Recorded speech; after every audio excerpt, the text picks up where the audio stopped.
In corporate America, confidence is currency, and most people are definitely spending it wrong. So, in today's episode, we're going to sit down and talk about all the things that go into confidence, things to take into consideration, ways to position yourself, and things to think about that are subtle changes that can really impact your affluence in your company culture. Welcome back to Out of Office by Bridges. My name is Bella, and I'm hosting today an Everyday's podcast.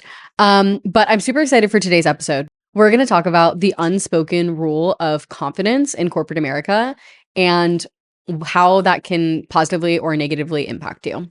For those of you that are new to our podcast, Out of Office is a safe space for women to come and listen to experiences of a variety of different careers, because we all know career trajectories are not linear and there are so many different paths that you can take. And we want to be a supportive resource in helping you get there. So I hope you find today's episode encouraging and educational in some form.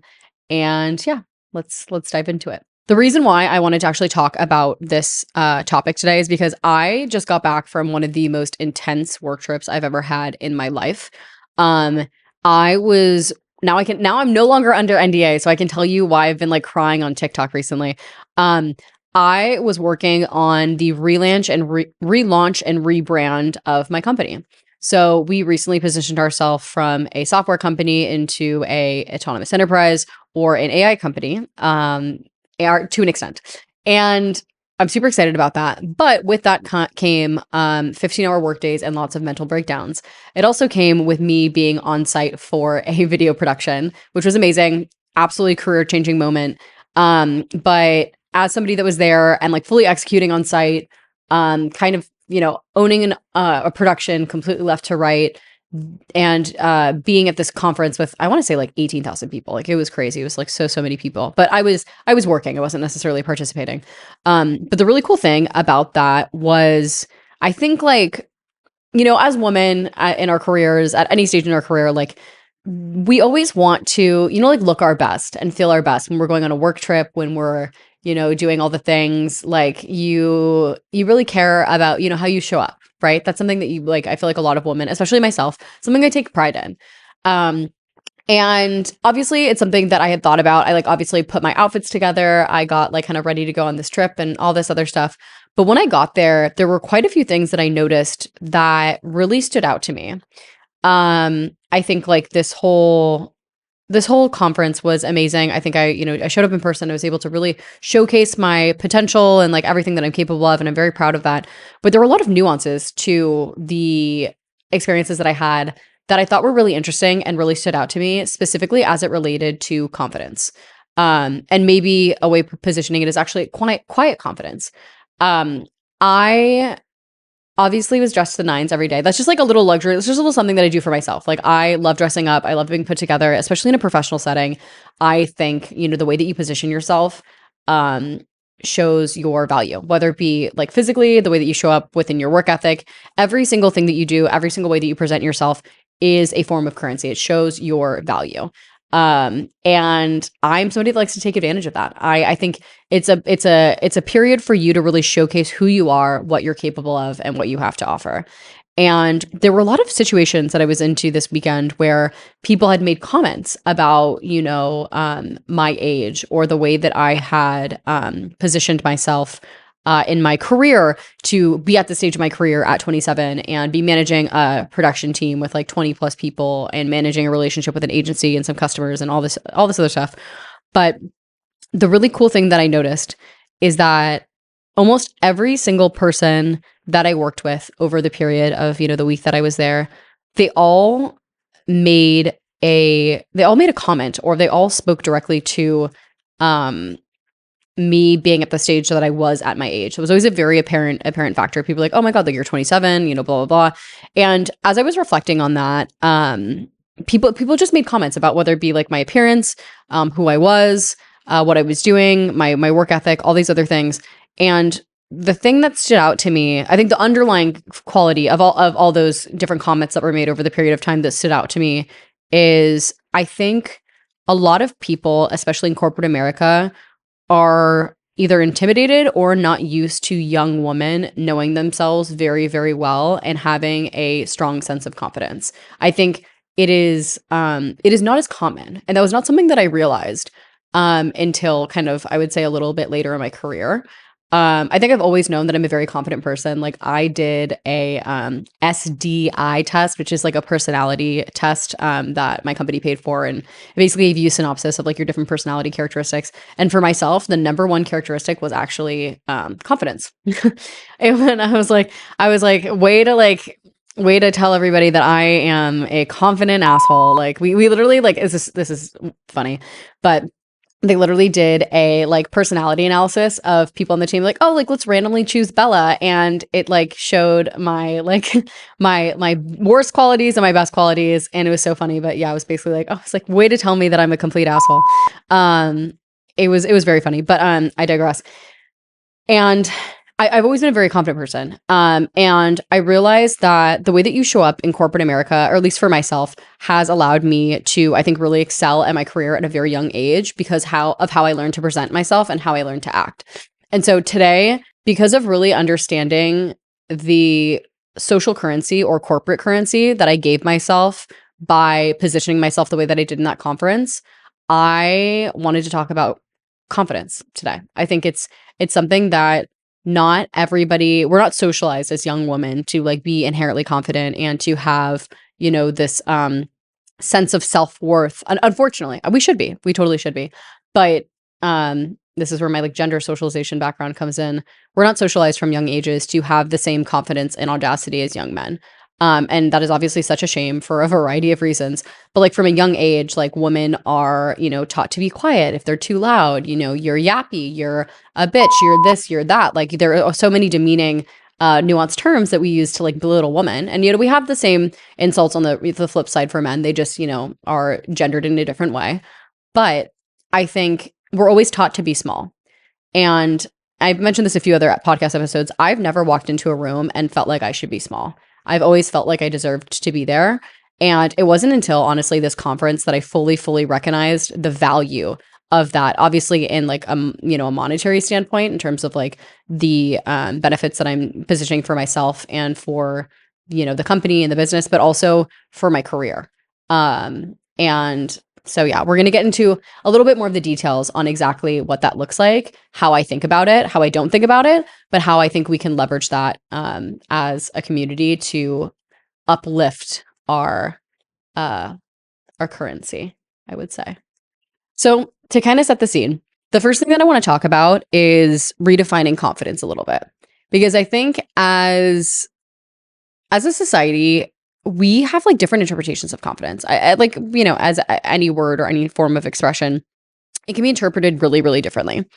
And so I'm going to position how I think about confidence. And I think it's very different. And it's obviously different in your personal life versus versus a corporate life, but through a corporate lens, this is how I personally think of confidence.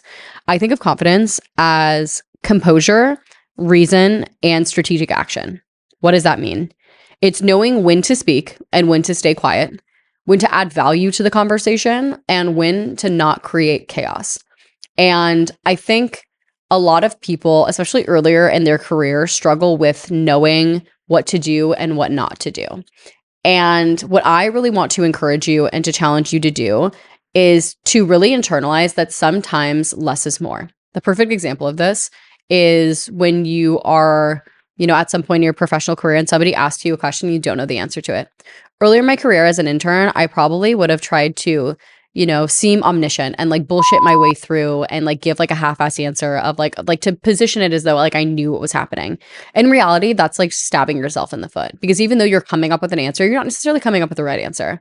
So at this point in my career, I don't speak maybe as much as I should, but when I do speak, there is impact, there is gravity, and you're going to know what I'm thinking. You're going to know what's going on. It's going to be clear. It's going to be concise, and it's going to be there's not going to be any wiggle room. You're going to know. So on the other hand of that, if somebody asks now in my career, if somebody asks me a question, I don't know the answer, I'm very honest. I'm like, oh, I don't know the answer to that right now, but let me look into that and I'll get back to you. Because the validity of that statement is, one, it's more honest, but two, you're having the maturity and the confidence to be like, I don't know this, I'm going to go figure it out, instead of just like talking out of your ass and saying whatever you want to say. And I feel like even though that's one minor example, That is an example of not just like talking out of your ass and saying saying more by saying less, basically. Another definition of confidence for myself in a corporate setting is knowing when you add value to a conversation and knowing when you're taking away from the value of a conversation. And I think that obviously these things we're mentioning, like over time, that these are skills that you will learn. But I think, at least for me specifically, I am a super, super efficient person. And I don't like talking for the sake of talking. Like, for example, with like long meetings. I don't believe any meeting, unless you're doing like an active workshop or anything like that, should exceed 30 minutes, realistically. Unless you're actively working on a project together, why does this meeting need to be longer than 30 minutes? If you can't bust out and get your point across in a 30-minute meeting, you need to learn how to like optimize your time more efficiently. As soon as that meeting exceeds even 45 minutes, like I'm clocked out. And maybe that's like a fault of like, my generation and like us having shorter attention spans. But I would also argue that it's the fault of like companies and people being inefficient. Yeah. Also say your meeting should be more efficient and shouldn't exceed 30 minutes. That's my hot take. What confidence is not. Confidence is not chaos, confusion, or starting fires when you're overwhelmed. I think this is a really, really important skill to have. Not only does it dictate confidence, but I think it also dictates like maturity. There are so many things that'll go on in your corporate life and your personal life, and every situation is different, and I fully respect that. But you do not want to be known as the person that is starting unnecessary fires, especially when you're in a bigger company, especially when you're in a highly visible position. It is not in your best interest to be the person that is always calling fire. You want to be the person that is coming to the table with solutions and not problems. And I think that is a sign of confidence, and it's a sign of composure and maintaining just like a semblance of like peace. Like you want to be known as the person that can be approached with really complex things and like know that you're not going to freak out. You're going to find a solution and you're going to work through the problem. You don't want to be known as the person that, something happens and you're screaming and causing a fuss about how everything's going to go wrong. You want to be the person that's known for working through and being solutions oriented. So I think that also plays tribute into being confident, is being comfortable with ambiguity and being comfortable during chaos. Don't cause the chaos, be the solution to the chaos. So going back to the idea of like confidence as a currency, in an era of like AI and like animation, I think one thing that's really, really important is your EQ, your emotional intelligence. It is something that is a differentiating factor between you and every other person, is how you're able to internalize, understand situations, and also be able to act on them. And confidence is something that can't necessarily be optimized away, right? Other efficiencies operationally in companies, whatever, we have AI for all of that, right? Like if you really wanted to, there's so much that you could operationalize with AI these days. But what that can't take away from you is how you show up and how you relate and connect to people. That is something that AI will, fortunately, like hopefully, never be able to like totally take away. And how you carry yourself, how you speak, how you look, how you show up in corporate, you are always continuously reiterating your value and your confidence. I know it's really easy to like hop on here and be like, anybody with money can like, be able to position themselves in this way. Like it's a limited resource type thing. Like you need to have money to be able to like, what is the saying? It's like, I feel like it's gone viral on TikTok a few times, where it's like, you're not ugly, you're just poor. There is truth to that. And I'm not going to like sit here and be ignorant and say that like people that have affluence aren't able to accomplish these things easier. But I do think that there's like smart and strategic ways of going about it. Like a really good example is like, you could be wearing, I'll speak for women, not exactly men, but like for fashion, for example, you could be wearing a black suit from Aritzia that cost you maybe in total like $150. And as long as it fits well and the shape is strong, no one can tell that you're wearing 150, not to say that's not expensive, it is expensive, but like nobody can tell you're wearing like $150, like a suit from Aritzia. Like I'm wearing, not that money matters, but like I'm wearing a stupidly fucking expensive like Cinque Cep right outfit right now.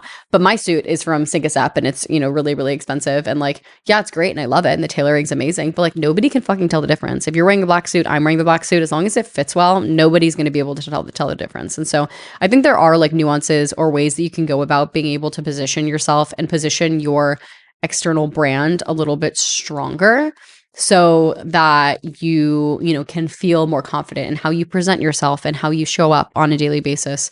Because I know, like, your appearance, especially as women, that is a way that we go about doing that. And it's really interesting. Like, I'll give the perfect example, actually. Gogo's telling me to give more examples, so I'm going to give more examples.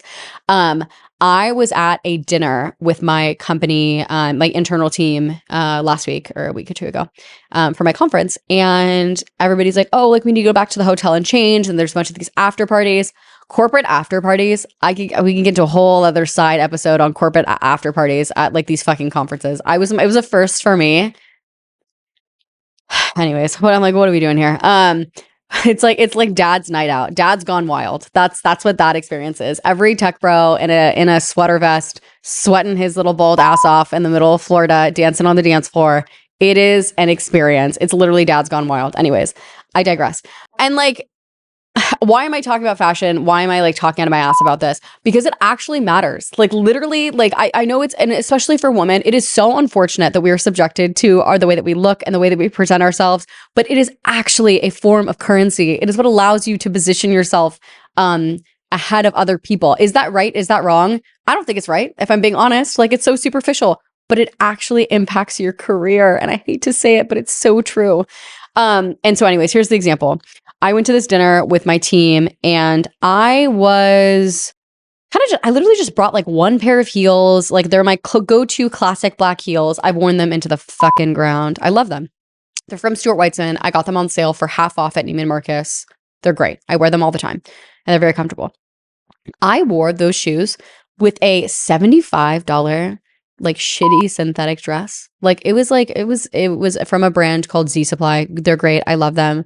But it looked really, really nice. Like I could have been wearing a dress from the fucking row. And it's nice because it's black, right? Black is the secret weapon to looking chic. Having something that fits well, and that is black. It will make you look so much more chic than you are. And obviously the composition of your outfit, your hair, makeup, etc., it all goes together. It paints a picture for people, right?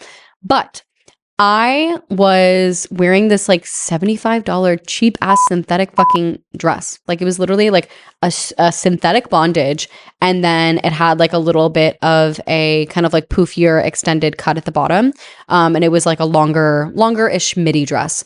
And every single one of my executives were like, "Oh my God, Bella, you're like the chicest person. Like, oh my God, like blah, blah, blah." They're all, they're from different places in the world. And they were like, "Yeah, like you're just so chic. You look so put together," and like all this other stuff. And I'm like, I'm wearing if you put a flame by me, I would catch on fire. Like I'm wearing a like fully plastic synthetic dress right now, but nobody could tell. Nobody could tell I was wearing a cheap ass fucking dress. And because of the way that it fit and because of the way that it looked, I put the look together. And it looked so much more put together.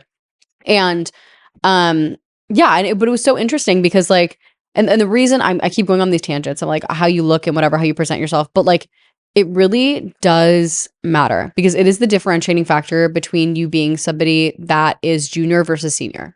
And when you want to transition from a earlier stage of your career into, the next phase, these are things you actually have to consider. Not only how hard are you working, what are you doing to optimize your efficiencies, but how you like literally brand yourself in real life and how you position yourself.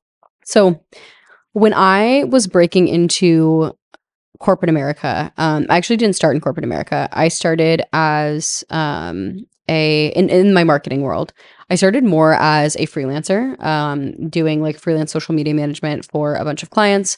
And then I transitioned into corporate after I got my first job at my company in influencer and celebrity marketing.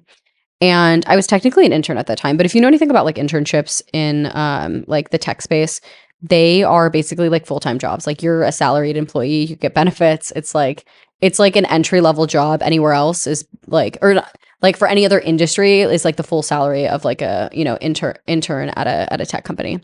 And I loved that job. It was really, really amazing. And I had a boss who really supported me. But my boss used to always say this to me and I didn't really understand it at the time, but she was like, like it was actually funny. There was a mislabeling on a organizational chart. We had like a lot of restructuring, as I'm sure many people are familiar with. And they accidentally, instead of putting me, every other intern in the company or in the organization in brand marketing was labeled as an intern, and I was labeled as a lead. And I'd been there for like 2 months, and I was like, "Hey, Ursula, like, oh, sorry, that was my ex-boss's name." But I was like, "Hey, like, I saw that I was like listed as a lead, like," and she's like, "Oh yeah, just like leave it, like you're a lead." And I was like, "But I'm the intern." And she said something to me that really, really stuck with me, and I think it's like stuck with me throughout my corporate career. And she's like, "You've never acted like an intern, so I'm not going to treat you like an intern." And I was like, I don't think I really understood the gravity of that at the time. But now that I'm in a more senior position and I look at some of the interns at the company, I did not act like an intern. I never, ever positioned myself to be perceived as an intern, and therefore was given the credibility and the status and the project oversight to not be an intern. And one, that had to do with having a boss that really, really believed in me and believed in my career path and built up my confidence. But two, it was also that I never acted like an intern. I never acted inferior. And I carried myself with a certain amount of audacity and confidence on a daily basis. And I showed up every single day, confident, competent, and ready to fucking roll. And because of that, I was given the responsibility of somebody much more senior to me. When I originally started my that specific job, she told me, at the end of, your year contract, I hope that you're able to like run a campaign on your own. That is the goal.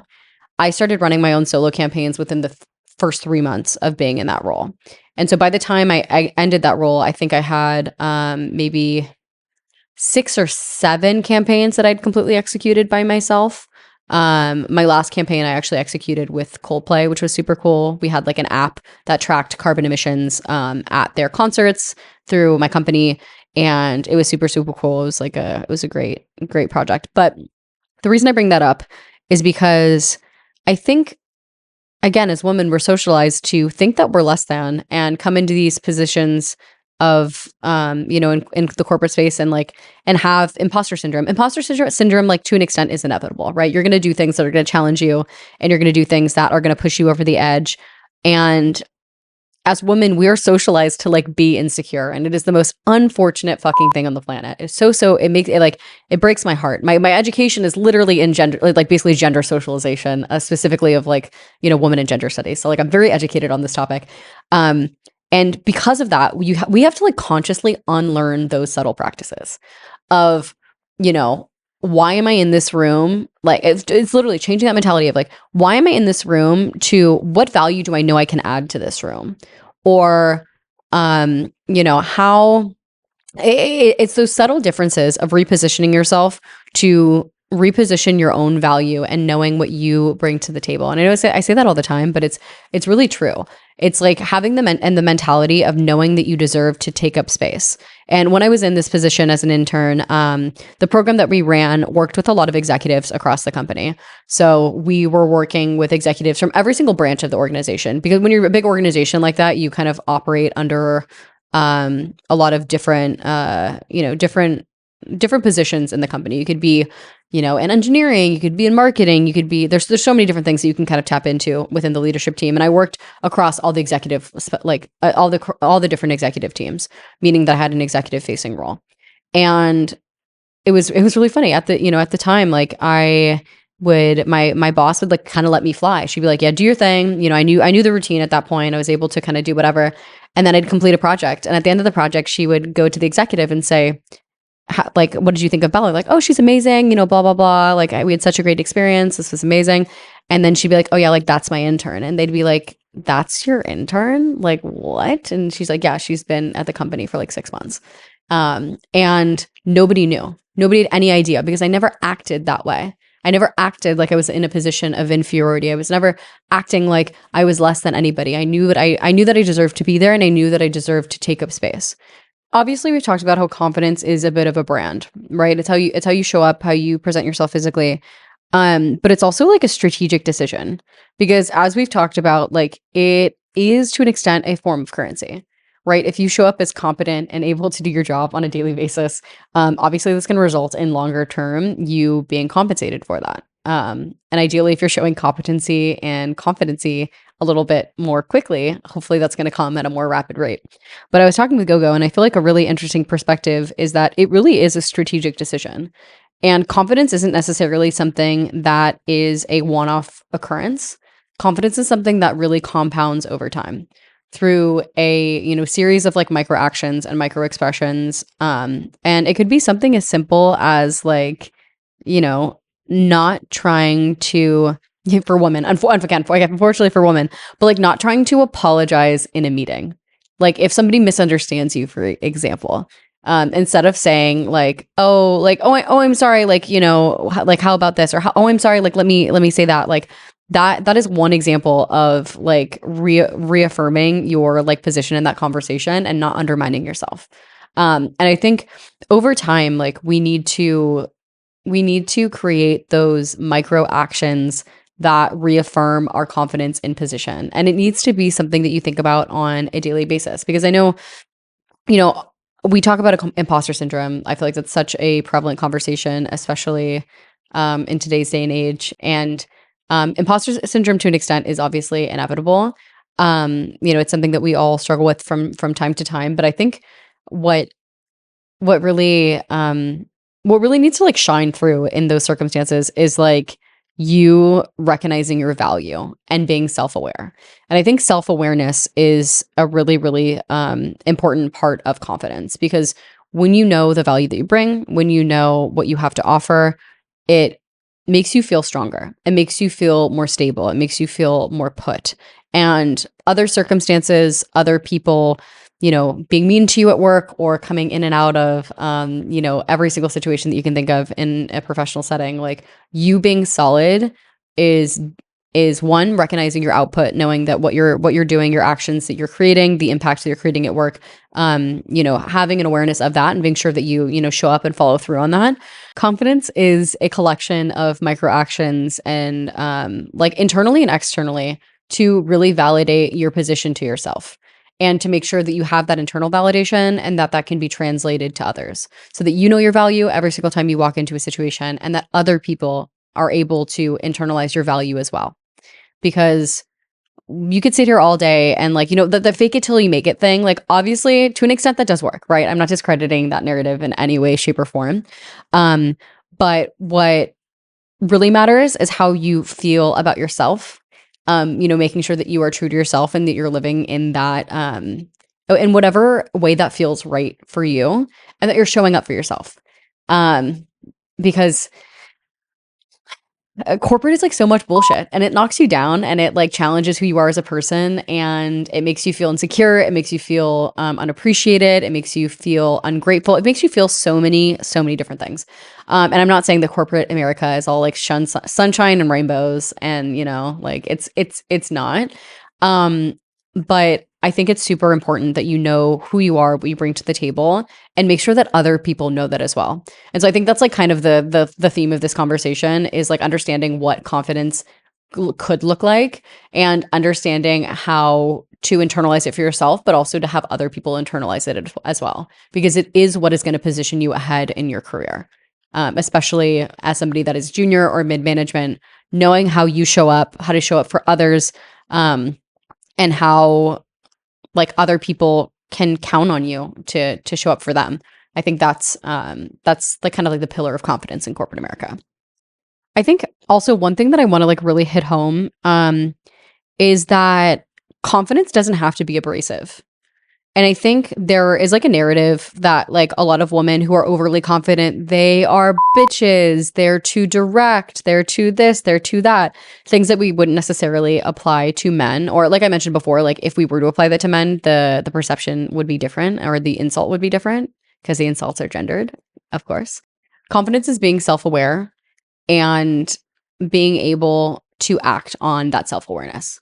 That is what keeps you in a corporate setting authentic to yourself, authentic to what's going on, authentic to your inputs and outputs in corporate, but also like knowing your worth. I think like that's like really like what it comes down to is like self-awareness, knowing your worth, and have other people perceive that worth and understand that worth. because that is what is going to position you ahead in your corporate career. Career journeys obviously are not linear, and your perception of you and your self-worth and who you are is not a linear journey as well. And I don't want to sit here and like pretend like, oh yeah, like some days like it's like I am confident every single day, and like I'm able to excel in every single thing that I do because I have this, if inflated value of myself. That's not true at all. But what I really want you to think about is how you value yourself, and whether it be in your personal life or your professional life, will make a drastic impact in how you are perceived in a professional environment. And being able to internalize that value, feel confident in that value, and being able to have other people perceive that value is huge, and heavily reliant on confidence. So I hope you take something away from this episode. I hope it was educational in some way, shape, or form. If you have any like questions or are curious about like things that I do, maybe to feel confident on my days that I don't always feel confident, let me know in the comments down below. I would love to like respond and engage with you guys. And yeah, be sure to like, comment, and subscribe wherever you're listening to your podcast. And we will see you soon. Thank you.